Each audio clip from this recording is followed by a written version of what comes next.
We begin with Trita Parsi, Executive Vice President of the Quincy Institute for Responsible Statecraft, who's written a number of books about Iran and the United States. Trita, welcome to Democracy Now! Can you respond what has taken place in these last hours? This is clearly an illegal war and a war of aggression. It's illegal in terms of international law. It clearly is illegal in terms of domestic American law. This issue has not been debated. It has not been voted on by Congress. And this is Trump really also, in addition to all of these things, betraying his own base, who to a very large extent voted for him precisely because he presented himself as the candidate that would end endless wars. But this is clearly a war of choice. The Omani foreign minister laid out yesterday on CBS News clearly that inside the negotiations, the Iranians had moved significantly and offered concessions that made the deal on the table dramatically stronger than what the Obama deal from 2015 was. For instance, not only would the Iranians not be amassing any low-enriched uranium or any enriched uranium at all, whereas in the Obama deal, they would be able to have up to 300 kilos at any time. Now they would be down to zero. With zero amassed enriched uranium, you cannot build a bomb, obviously. But on top of that, based on the needs basis for continued enrichment, the Iranians actually would likely not enrich anything at all for another 3 to 5 years, which means that during the duration of Trump's presidency, there would be no enrichment in Iran. Despite all of this, despite the ease in which he could declare victory and say that he got a much better deal than Obama, Trump opted to go for war because what he clearly seems to be looking for is not a deal, but capitulation and surrender. And can you talk about his direct call for regime change and for the people to take over? So clearly he is searching for various ways of being able to justify why he has taken this specific position.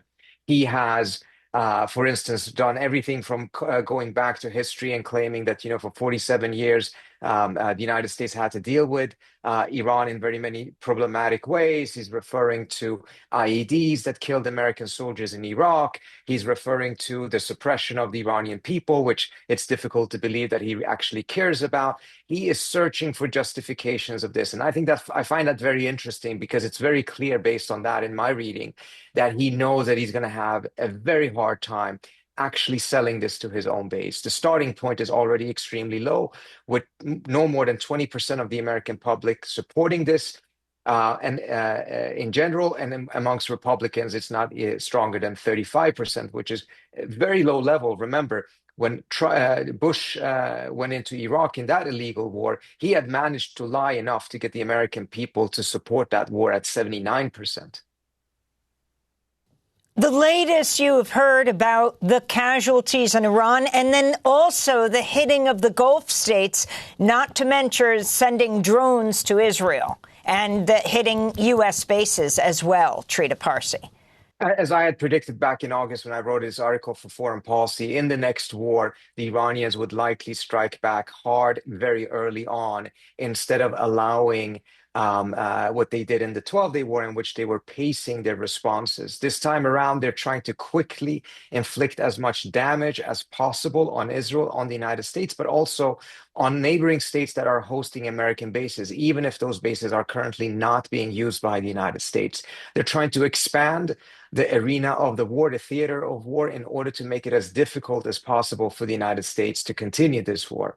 When it comes to the casualty rate inside of Iran, we're hearing varying numbers, but one thing that I think is quite noteworthy is that the fact that there was such a high casualty rate at a school for young girls in Iran, over the course of 30 days of warfare, it would be almost statistically impossible to see a scenario in which some civilian target would not be hit. But the fact that this was hit on the first day of the war, I think has already colored the view of a lot of Iranians inside of Iran who do not care for this regime, who do want to see a change. But now it's become very clear that this would come at their expense, at the cost of ordinary civilian Iranians, innocent Iranians, rather than this fantasy that is being sold to many people from the outside that this would be some sort of a glorious and dignified regime change war.